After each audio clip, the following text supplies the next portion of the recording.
Vietnam 1991. Logger Hokan, yoğun orman örtüsünün gizlediği eşsiz bir dağ manzarasına gizemli bir giriş keşfeder. Girişe inen kayalıklar o kadar diktir ki daha fazla keşfedemez ama yerini not eder. Yaklaşık 20 yıl sonra İngiliz Mağara Araştırmaları Derneği nihayet mağarayı araştırmaya karar verir. Ekibin keşfettiği şey inanılmaz boyutlarda ve oldukça şaşırtıcıdır. Gezegendeki en büyük yeraltı mağarasıdır. Yazar Bill Barnes anlatıyor. Sadece bir mağara değil, Vietnam'da gerçek bir dünya. Bu mağaranın içi 40 katlı bir gökdelen yüksekliğinde. İçinde ekolojik bir orman var. Akarsuyu var. Sadece bir su birikintisi veya dere değil. Yani gerçek bir nehre bile sahip. Mağaranın içinde büyüyen bir ekosistem var ve o kadar derin ki bambaşka bir gerçeklik barındırıyormuş gibi görünüyor. Son Dong Mağarası olarak adlandırılan bu inanılmaz yeraltı krallığının 3 milyon yaşında olduğu tahmin ediliyor. Yaklaşık 6 mil boyunca dünyanın içine doğru ilerliyor ve mağara tavanının çöktüğü birçok alanda güneş ışığı girerek ağaçlar ve diğer bitki örtüsü büyümek için fırsat yakalıyor. Ancak bölge sakinlerine göre Son Dong Mağarası hakkında en dikkate değer olan şey içinde yaşadığına inanılan garip yaratıklar. Investigative Mythologist kitabının yazarı William Henry anlatıyor. Yerel sakinler Son Dong Mağarası'ndan çıkan sürüngen tipi insansı varlıklar gördüklerini anlatıyorlar.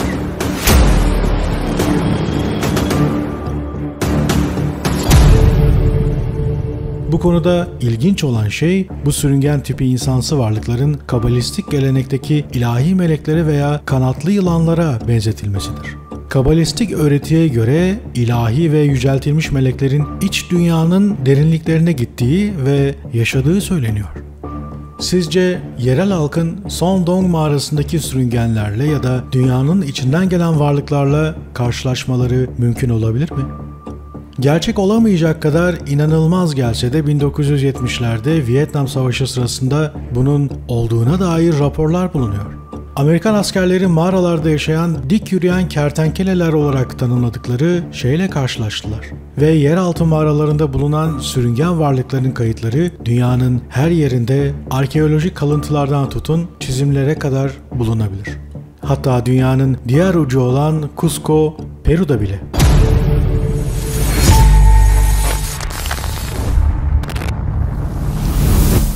Gelin Peru'ya geçelim. Yazar David Childers anlatıyor. Peru genelinde ve özellikle Cusco çevresinde yılan tanrılarla yakından ilgisi olan ve adı Amaro olarak bilinen bir tünel sistemiyle ilgili pek çok hikaye bulunuyor. Perulu yetkililer insanların bu tünellere girmesinin çok tehlikeli olduğuna karar verdiler. Bu yüzden kısa bir süre öncesinde Cusco çevresinde bulabilecekleri tüm girişleri aradılar ve onları kapattılar. Ve bu gerçek Peru içinde iyi bilinen bir olaydı. Dünyanın dört bir yanından insan benzeri sürüngenlerle ilgili birçok rapor var. Zohar'da tanımlanan ve modern zamanlarda daha da yaygın olarak görülen başka bir iç dünya varlığı var. Benzion Salov anlatıyor. Zoharik literatürüne göre dünyanın içinde derinliklerinde büyük siyah gözleriyle yüzünde sadece iki kara delik gibi görünen bir burnu olan varlıklar var. Şimdi bu uzaylı griler hakkında gördüğümüz ve duyduğumuz şeylere karşılık geliyor. Başka bir gezegenden geldiğini sandığımız bu canlıların başka bir gezegenden gelmediğine dair birçok kanıt var. Onlar kendi dünyamızın içinden geliyorlar. Ufologlar tarafından yaygın olarak griler ismiyle adlandırılan genellikle bu kara gözlü varlıklar birçoğunun daire şeklindeki bir gemiye alındığını, uzaylılar tarafından kaçırıldığı iddia edilen kişiler tarafından en sık rapor edilen varlıklardır. Modern zamanlarda çok sık bildirilen sözde uçan daireler uzaydan değil de dünyanın içinden geliyor olabilir mi? Bazı eski astronot teorisyenlerine göre aslında bu fikir gökyüzünde kaybolduğu ve hatta bazen doğrudan dağlara uçtuğu görülen sayısız UFO olayı birçok raporla destekleniyor. Ağustos 1946. Hem kuzey hem de güney kutupları üzerinde uçan ilk pilotlardan biri olan Amerikalı deniz subayı ve kaşif Amiral Richard Byrd, 13 gemi, 23 uçakla Antarktika'ya seyahat eden en büyük sefer olan yüksek atlama, high jumping operasyonunu düzenliyor. ve 4700'den fazla askeri personel bu operasyona dahil. Araştırmacı Linda Moulton Howe anlatıyor. Bu çok önemliydi. İkinci Dünya Savaşı'nın sona ermesinden sonra Amiral Byrd'a büyük bir donanma kurup 4 aylığına gidip gitmeyeceği sorulmuştu. Aralık, Ocak, Şubat ve Mart aylarında gidilecekti. Ve ulaşacakları askeri hedeflerin bir listesi vardı. Ancak Şubat ayının sonunda bir şey oldu. Misyonun resmi hedeflerinden biri Antarktika'daki potansiyel askeri üsleri için bölgeleri araştırmaktı. Ancak keşifleri sırasında Amiral Byrd'ın hiç beklenmedik bir şeyle karşılaştığı iddia ediliyor. Jos Campbell arşivleri yöneticisi Jonathan Young anlatıyor. Bu hikayenin onun günlüklerinden geldiği söyleniyor. Geziyle ilgili yayınlanan açıklaması değil, sakladığı ve daha sonra onu korkutucu bulan hükümet yetkilileri tarafından bastırılan bir şey. Amiral Byrd ölümünden sonra oğlu tarafından keşfedilen günlüğünde sıra dışı bir hikaye anlatıyor. Amiral Byrd, Güney Kutbu'ndan dünyanın merkezine bir giriş buldu ve Güney Kutbu'nun altından uçaklarla keşifler yapacaktı. Ve bunu yaptığında uçarken aniden orada olmaması gereken şeyler olduğunu keşfetti. Ilıman bir yerdi. Filosu dünyanın altına doğru ilerlemeye başladı. İlerledikleri istikamet yemyeşil ve orman örtüsüne dönüştü. Ve gözlerine inanamadı. Ama bu onun olağanüstü hikayesinin sadece başlangıcıydı. Aniden kristalden yapılmış, parıldayan bir gökkuşağı şehri görmeye başladığını anlatıyor. Her şey çok parlaktı. Sanki camdan yapılmış gibiydi. Kendisine eşlik etmek için yaklaşmaya başlayan uçan disk şeklindeki nesneleri incelemeye başladı. Onları gördüğünde kontrolü hemen ele aldı ve bunun üzerine iletişime geçildi ve inmeleri sağlandı.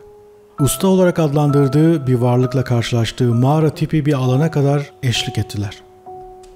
Usta ona insanların nükleer silahlarla yaptıkları ve yakın zamanda Hiroşima ve Nagasaki'yi nasıl yok ettikleri konusunda büyük hayal kırıklığına uğradıklarını ve gezegenin yüzeyinde neler olup bittiği konusunda gerçekten endişe duyduklarını söyler. Amiral Byrd'a insanlığın eninde sonunda bunu durduracağını umduklarını söylerler. UFO araştırmacıları için Amiral Byrd'ın günlüğünden alınan bu açıklama, modern UFO döneminin 2. Dünya Savaşı'ndan ve ilk atom bombalarının patlamasından hemen sonra başlaması gerçeğinden dolayı özellikle önemlidir. Ayrıca nükleer füze silolarının çevresinde çok sayıda UFO görüldüğünün bildirildiği de kaydedildi. Amiral Byrd'ın hikayesi, insanlığın nükleer silahlarla ne yaptığıyla çok ilgilenen, meleksi, insansı veya dünya dışı türdeki varlıkların sayısız anlatımından duyduğumuz hikayelerle oldukça uyumludur. Eninde sonunda sadece kendimizi yok etmeyeceğimizden, aynı zamanda onların dünyası olan gezegenimize de zarar verebileceğimizden çok endişeliler.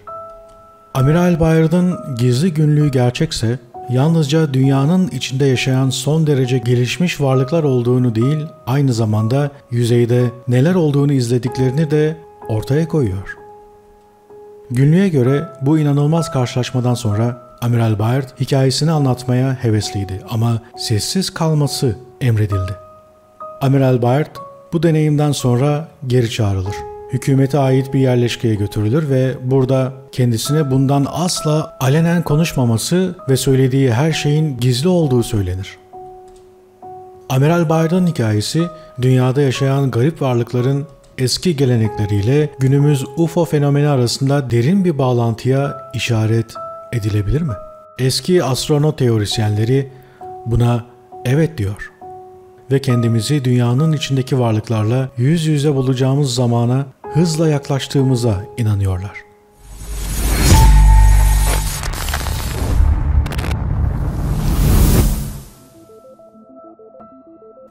Gelin şimdi de derin kuyuya göz atalım. Bildiğiniz gibi geçtiğimiz tarihlerde derin kuyu hakkında ayrıntılı bilgilere sahip olan bir videoyu kanalımızda sizlerle paylaşmıştım. Mutlaka o videoyu izleyin arkadaşlar. Videonun linkini açıklama bölümünde göreceksiniz. O videoda oldukça fazla konuyu ele almıştık. O konuların dışında bir de bölgeyi biraz daha farklı bir bakış açısıyla inceleyelim. 28 Aralık 2014. Bir kentsel yenileme projesi için kazı yapan yerel bir ekip, yerin derinliklerinde bir dizi garip oyma oda ve tünele rastladı. Daha fazla araştırma yaptıklarında yeraltı ağının yüzlerce metre yerin altına doğru uzandığını bulurlar.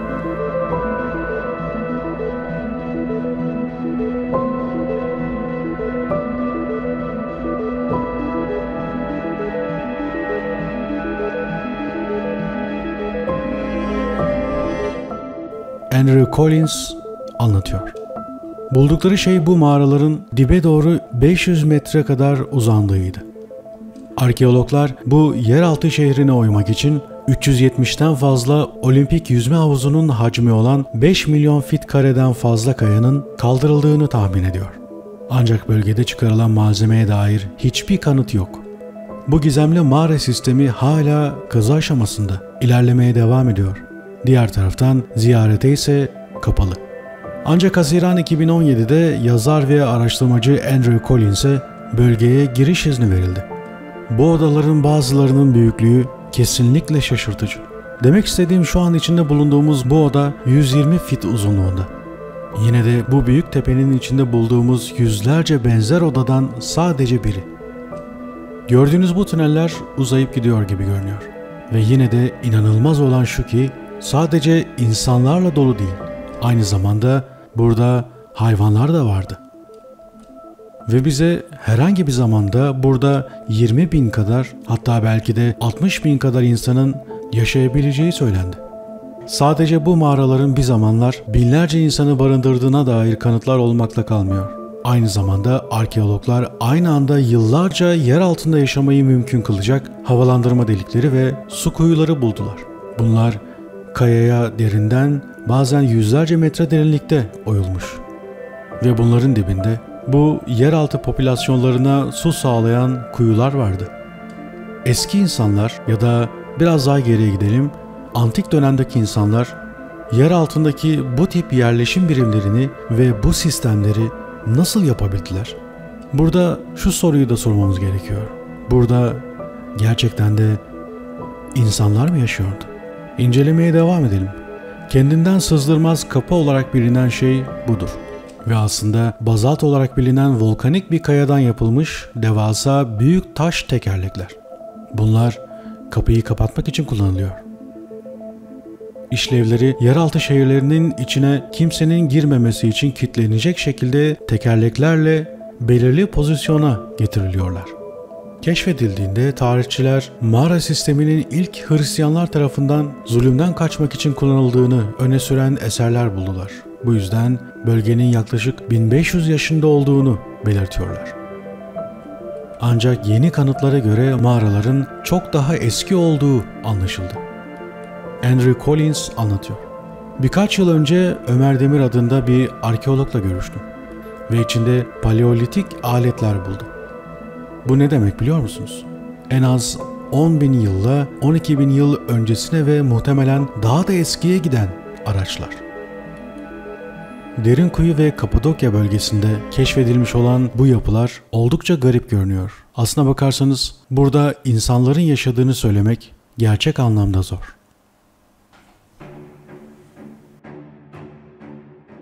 İlginç bir olay. 2008 yılında İngiltere'nin Hove bölgesinde gecenin bir yarısı 20 yaşındaki Charmaine de Rosario yatağında uyuyordu. Ve gözlerini açtığında korkutucu bir görüntüyle ona bakan bir sürüngen insansı yani reptilyan karşısında duruyordu. Charmaine de Rosario anlatıyor. Uyandım, odaya bir sürüngen geldi. Beni yer altına götürdü. Mağarada bir grup sürüngen vardı ve etrafımda bir daire içinde durdular. Her biri bir elini vücuduma koydu ve yavaşça değiştim. Nasıl değişime uğradığıma inanamadım. Vücudunuza bakmak ve görmek için en şaşırtıcı ama aynı zamanda tuhaf bir durumdu. Derinin pürüzsüzken pullara dönüştüğünü görmek ve bir kuyruğum olduğunu hissetmek çok şaşırtıcıydı. Charmaine'in inanılmaz hikayesi doğru olabilir miydi? Charmaine gerçekten bir sürüngen insan melezine dönüşmüş müydü?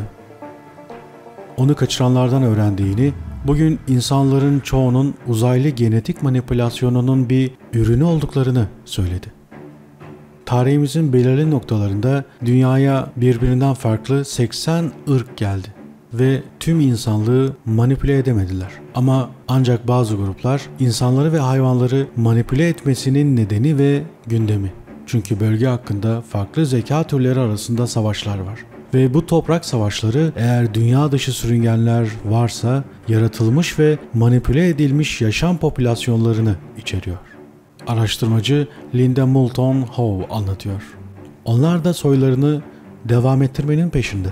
Bunun en kolay yolu kendileri için çok da elverişli olmayan dünyada hazırda yaşıyor olan insanları manipüle etmek. Binlerce yıldır yaşadıkları topraklar onları hep yer altında sakladı. Yani genelde onların yeri dünyanın iç kısımları oluyor. Durumlarından memnunlar. Gölgelerden çıkıp varlıklarını bir kez daha ilan edecekleri gün belki de hızla yaklaşıyor. Times yazarlarından Giorgio Tsoukalos anlatıyor. İsa'nın dönüşünü, Mesih'in dönüşünü bekliyorlar. Bu dönüş fikri bu dini şahsiyetlerden hiçbirinden kaynaklanmadı. Ancak aslında dünya dışı varlıkların gelecekte döneceklerine dair vaatlerinden kaynaklanıyordu. Rabbi Ariel Bar Tzadok anlatıyor. Gelenek bize böyle söylüyor.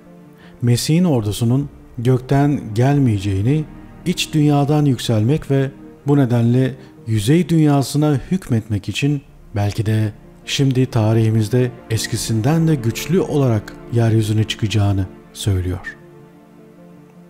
Sürüngenlerin ve diğer dünya dışı varlıkların kendilerini ilan edecekleri dünya gezegeni gizemlerini saklamaya devam ediyor. Gelin Sandong mağarasına geri dönelim. Bu konuda biraz bilgi vermemiz gerekiyor. 1991 yılında Vietnam'ın güneydoğusunda bulunan Quang Binh köylüler kaybolan arkadaşlarını ararken bir mağara keşfediyorlar. Kimi kaynaklara göre mağaranın önünde kayıp arkadaşlarının cesedine rastladıkları söylenir. Fakat bu olay ilk ve son değildir. Mağaranın içinde ve çevresinde gerek araştırmacılar gerekse yerel halka ait olan kişilerin bir kısmı ya kayboldu ya da bir şekilde cesetleri bulundu. İncelenen cesetlerden alınan DNA sonuçlarına göre bu dünyadan hiçbir şeye benzemeyen sonuçlara varıldı. Mağaradan ürkütücü sesler geldiği için ilk başta içeriye girmeye kimse cesaret edemiyor. Ancak daha sonrasında birçok kişi mağaraya giriyor ve kısmen de olsa mağara ziyaretlere açılıyor. Gerçek şu ki mağaranın bu denli önemli olduğu ve dünya genelinde yankı uyandıracağı tahmin edilmiyordu en başta. Bu bölgeye binlerce turist akın ederken güvenlik konusuysa o kadar gelişmiş durumda değil. Sadece profesyonel ekiplere emanetsiniz. Daha sonra ise halk arasında mağarada deve benzeri ve bilinmeyen yaratıklar olduğunu anlatan raporlar veriliyor. Bu konuda sonucun ne olduğunu kesin olarak söylemek zor. Bu mağarada yapılan lazer ölçümlere göre mağaranın yüksekliği 200, genişliği ise 150 metre. Yani içine 40 katlı bir gökdelenin rahatlıkla sığabileceği bir mağaradan bahsediyoruz. Kendine ait yağmur ormanları, atmosferi, farklı canlı organizmaları ve değişik jeolojik yapıları olan bu mağara aynı zamanda içinde farklı mağaralara da ev sahipliği yapıyor. Mağarayı daha iyi araştırabilmek için profesyonel birkaç kişiden oluşan bir ekibe ihtiyacınız var. Her ne kadar mağara bir şekilde insanlar tarafından araştırılmış olsa bile büyük bir kısmı hala el değmemiş ve gizemini saklamaya devam ediyor. Son olarak şunları söyleyebiliriz. İçeride 7 büyük plaj bulunuyor ama sadece bir tanesine giriş izni var. Çünkü diğer 6 mağara ve birkaç kilometre daha fazla içeriye giden derin bölgeler hiçbir şekilde araştırılamadı. Ve bu bölgelere geçmekse kesinlikle yasaklanmış ve kapatılmış durumda. Dünyanın en büyük mağarası olduğunu söyleyebiliriz. Sandong, Vietnam'da. Belki de bir ekip kurup özellikle karanlık çöktükten sonra gizlice mağaranın içinde ve dışında çekimler yapmak gerekiyor. Ne dersiniz?